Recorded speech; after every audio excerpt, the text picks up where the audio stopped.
যে মানুষকে আগলে রেখেও নিজের করে পাওয়া যায় না, তার জন্য কেঁদেও তাকে পাওয়া অসম্ভব। অন্যের চোখের পানির উপর নির্মিত ঘর কখনো সুখের হয় না। যাকে দেখলে তোমার ঘেন্না লাগে, তাকেও কেউ না কেউ ভালোবাসে। দুনিয়াটা সবার, তোমার একার না। একজন স্বামী তার স্ত্রীকে কখন পাগলের মতো ভালোবাসে জানেন? আসুন এক বৃদ্ধ মহিলার সাক্ষাৎকার থেকে জেনে নিই, যিনি তার স্বামীর সাথে সফলতায় কাটিয়ে দিলেন দীর্ঘ 50টি বছর। তাদের জীবন শান্তিতে ভরপুর ছিল। ঝগড়া তো দূরের কথা, দাম্পত্য জীবনে কখনো কথা কাটাকাটি পর্যন্ত হয়নি। একজন সাংবাদিক এই বৃদ্ধার কাছে তার 50 বছরের স্থায়ী সফলতার রহস্যের ব্যাপারে জানতে চাইলেন। কি ছিল সেই রহস্য? মজার মজার খাবার বানানো, দৈহিক সৌন্দর্য, বেশি সন্তান জন্ম দেওয়া, নাকি অন্য কিছু? বৃদ্ধা বললেন, দাম্পত্য জীবনের সুখ শান্তি প্রথমত আল্লাহর ইচ্ছা, এরপর স্ত্রীর হাতেই। একজন স্ত্রী চাইলে তার ঘরটাকে জান্নাতের টুকরো বানাতে পারে, আবার চাইলে এটাকে জাহান্নামেও পরিণত করতে পারে। কিভাবে? অর্থ দিয়ে? তা তো হতে পারে না। কেননা অনেক অর্থশালী মহিলা আছেন যাদের জীবনে দুঃখ দুর্দশার শেষ নেই, যাদের স্বামী তাদের কাছেই ফিরতে চায় না। সন্তান জন্মদান? না, তাও তো নয়। কারণ অনেক মহিলা আছেন যাদের অনেক সন্তান আছে, অথচ স্বামী পছন্দ করেন না। এমনকি এই অবস্থায় তালাক দেওয়ার নজিরও কম নয়। ভালো খাবার বানানো? এটাও না। কারণ অনেক মহিলা আছেন যারা রান্নায় বেশ দক্ষ, সারাদিন রান্নাঘরে কাজ করে, অথচ স্বামীর দুর্ব্যবহারের সম্মুখীন হয়। তার কথায় সাংবাদিক বিস্মিত হয়ে গেলেন। বললেন, তাহলে আসল রহস্যটা কি? বৃদ্ধা বললেন, যখনই আমার স্বামী রেগে গিয়ে আমাকে বকাবকি করতেন, আমি অত্যন্ত সম্মান দেখিয়ে নীরবতা পালন করতাম এবং অনুতপ্ত হয়ে মাথা দুলিয়ে তার প্রতিটা কথায় সায় দিতাম। সাবধান, বিদ্রূপের দৃষ্টিতে কখনো চুপ থেকো না, কেননা পুরুষ মানুষ বিচক্ষণ হয়ে থাকে, এটা সহজেই বুঝতে পারে। সাংবাদিক বললেন, ওই সময় আপনি ঘর থেকে বের হয়ে যান না কেন? বৃদ্ধা বললেন, সাবধান, সেটা কখনো করবেন না। তখন তিনি মনে করবেন আপনি তার কথায় বিরক্ত হয়ে পালাতে যাচ্ছেন। আপনার উচিত চুপ থেকে ওর প্রতিটি কথায় হ্যাঁ সহ চোখ মিলিয়ে সায় দেওয়া, যতক্ষণ না তিনি শান্ত হন। তারপর আমি আমার স্বামীকে বলি, আপনার শেষ হয়েছে, এবার আমি যেতে পারি। তারপর আমি চলে যাই আর আপন কাজে লেগে যাই, কারণ চিৎকার করে তিনি ক্লান্ত হয়ে পড়েছেন, তার বিশ্রামের প্রয়োজন। সাংবাদিক বললেন, এরপর কি করেন? 1 সপ্তাহ খানিক তার থেকে দূরে থাকেন এবং কথা বলা বন্ধ করে রাখেন নিশ্চয়ই? বৃদ্ধা বললেন, সাবধান, এ ধরনের বদ অভ্যাস থেকে দূরে থাকুন, যা দুধারী তরবারির চেয়েও মারাত্মক। স্বামী যখন আপনার সাথে আপোষ করতে চান, তখন যদি আপনি তার কাছে না যান, তখন তিনি একা থাকতে অভ্যস্ত হয়ে যাবেন। কখনো কখনো এই অবস্থায় তাকে জেদের দিকে ঠেলে দেবে। সাংবাদিক বললেন, তাহলে কি করবেন তখন? বৃদ্ধা বললেন, 2 ঘন্টা পর 1 গ্লাস দুধ বা 1 কাপ গরম চা নিয়ে তার কাছে যাই আর বলি, নিন, এগুলো খেয়ে নিন, আপনি খুব ক্লান্ত। একসময় তার সাথে অত্যন্ত স্বাভাবিকভাবেই কথা বলি। তারপর তিনি বলেন, রাগ করেছ? আমি বলি না। তারপর তার দুর্ব্যবহারের জন্য দুঃখ প্রকাশ করেন এবং স্নেহ ও ভালোবাসার কথা বলেন। সাংবাদিক বললেন, আপনি কি তার কথা তখন বিশ্বাস করেন? বৃদ্ধা বললেন, অবশ্যই, কেন নয়। শান্ত থাকা অবস্থায় যা বলেন তা বিশ্বাস না করে রাগান্বিত অবস্থায় যা বলেন তা বিশ্বাস করব? সাংবাদিক বললেন, তাহলে আপনার ব্যক্তিত্ব?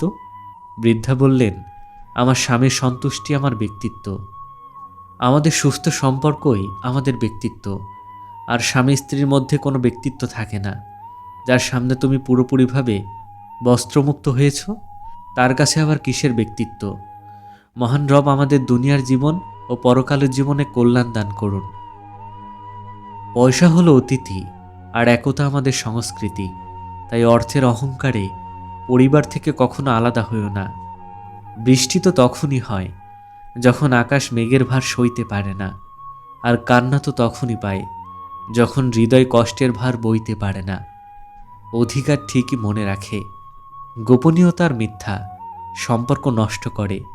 তুমি যতই যত্নশীল হও না কেন, ধরা পড়বেই। যা অন্ধকারে ঘটে তা আলোতে আসবেই। অনেক কথাই আমাদের ভেতরটাকে ভেঙে চুরমার করে দেয়, তবু এমনভাবে চলি যেন কোনো ব্যথাই আমি পাইনি। সৌন্দর্য আর কতদিন থাকবে? শেষবেলায় বিশ্বাস আর ভরসায় ভরা একটা কাঁধ খুঁজবে। নতুন নতুন সব জিনিস মন কাড়ে, পুরনো হলে অবহেলা বাড়ে।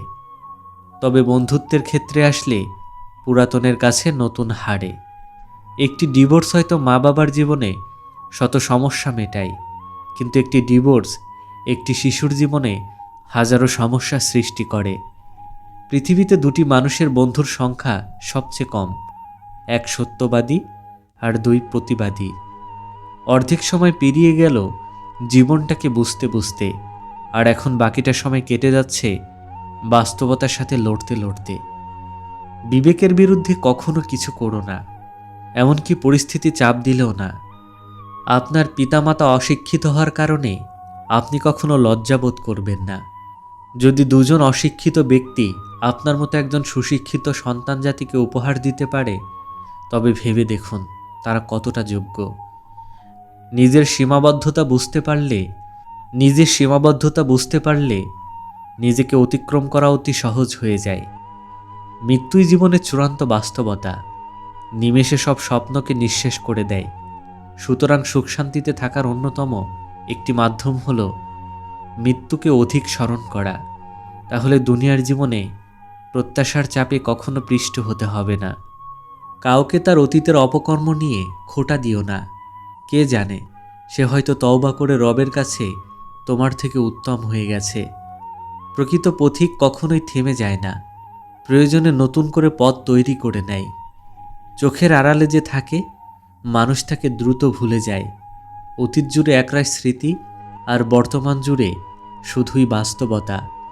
পাথর 1000 বছর জলের মধ্যে পড়ে থাকলেও তার ভেতর কখনো জল ঢোকে না, কিন্তু মাটিতে জল লাগলে তখনই গলে যায়। যারা বিশ্বাসী তারা 1000 বিপদে পড়লেও হতাশ হয় না, কিন্তু অবিশ্বাসী মানুষের মন সামান্য কারণেই টলে যায়। চোখের পানি মুছে ফেলার চেয়ে তাকেই মুছে ফেলা উত্তম, যার জন্য প্রতিনিয়ত চোখের পানি ফেলতে হয়। আমি কিছু মানুষের অহংকার বাড়িয়ে দিয়েছি। তারা যতটুকু সম্মান পাওয়ার যোগ্য, আমি তার থেকে অনেক বেশি সম্মান দিয়েছি তাদের। কাকে দিব দোষ? আমি কাকে করব দোষী? মিথ্যা মায়ায় জড়িয়ে আমি চোখের জলে ভাসি। জীবনে পরিবর্তন আর যন্ত্রণা, এই দুটো জিনিস মেনে নিতে পারলেই তুমি সুখী। তোমায় সারাদিন ভালো রাখার যতই করি আয়োজন, দিন শেষে বারবার তুমি বুঝিয়ে দাও, আসলে আমি তোমার শুধুই প্রয়োজন। জীবনকে বুঝতে চাইলে পিছনে ফিরে দেখো, আর জীবনকে গড়তে চাইলে সামনের দিকে দেখো। পরিকল্পনা সম্পূর্ণ একজন বোকা পরিকল্পনাহীন প্রতিভাবানকেও হারিয়ে দিতে পারে। যাদের মা বেঁচে আছে, নিজেকে গর্বিত অনুভব করো, কারণ মা থাকতে কেউ গরিব নয়। যে নারী তার বৈধ স্বামী পেয়েও তার প্রতি সন্তুষ্ট না, পরপুরুষে আসক্ত, তাকে স্বর্গ এনে দিলেও সে সন্তুষ্ট হবে না। যে পুরুষ ঘরে সুন্দরী বউ থাকা সত্ত্বেও পরনারীতে আসক্ত, তাকে গোটা দুনিয়ার সব রমণী এনে দিলেও তার মন ভরবে না। বাবার দেওয়া কোনো কিছুকেই ছোট মনে করো না। মনে রেখো, যা তোমার কাছে অল্প, তা তোমার বাবার কাছে রক্ত বেচা গল্প। কেউ অপছন্দ করলেই নিজেকে মন্দ ভাবতে নেই, কারণ ভালো মানুষকে অপছন্দ করার মতো মানুষ জগতে ভরি ভরি থাকে। ভেঙে যাওয়া মানে জীবনের শেষ নয়, কিছু কিছু ভাঙার মাঝেও জীবনের শুরু হয়। যতক্ষণ আপনি অন্যদের নিজের সমস্যা এবং কঠিন পরিস্থিতির জন্য দায়ী বলে মনে করবেন, ততক্ষণ আপনি আপনার সমস্যা এবং কঠিন পরিস্থিতিগুলোকে দূর করতে একদমই পারবেন না। তুমি যতটা দিবে ঠিক ততটাই ফিরে পাবে, সেটা ভালোবাসা হোক বা কষ্ট। একটি ফুল দিয়ে কখনো মালা গাঁথা যায় না, তেমনি একটি ভালো কাজ করে জীবনকে সুন্দর করা যায় না। যে সহজ সরল জীবনযাপন করে, সুখ তার জন্য অত্যন্ত সহজলভ্য। যদি তুমি মানুষকে বিচার করতে চাও, তাহলে ভালোবাসার সময় পাবে না। সব লোকের ঘাড়েই মাথা আছে, কিন্তু মস্তিষ্ক আছে কি না সেটাই প্রশ্ন। পরের উপকার করা ভালো, কিন্তু নিজেকে পথে বসিয়ে নয়। রাগ আর অভিমান এক হয়ে একসময় ভয়ঙ্কর রূপ নেয়, যা বিচ্ছেদের দরজা পর্যন্ত নিয়ে যেতে পারে। সুখী হতে অনেক কিছুর দরকার নেই, দরকার এমন কিছু মানুষের যারা সত্যি আপনাকে বোঝে। অতীতকে ছোট করে দেখা উচিত নয়, আবার অতীতকে অতিরিক্ত মূল্য দেওয়াটাও ঠিক না। সময়ের সাথে পরিস্থিতি বুঝে যে নিজেকে মানিয়ে নিতে পারে সে সবচাইতে সুখী। সব কিছুই শেষ হয়ে যায়, তবে কোনোদিন মানুষের আচরণ বিলুপ্ত হয় না। নিজের সুবিধায় যে কাউকে ব্যবহার করে সে মানুষ খুনির থেকেও ভয়ানক।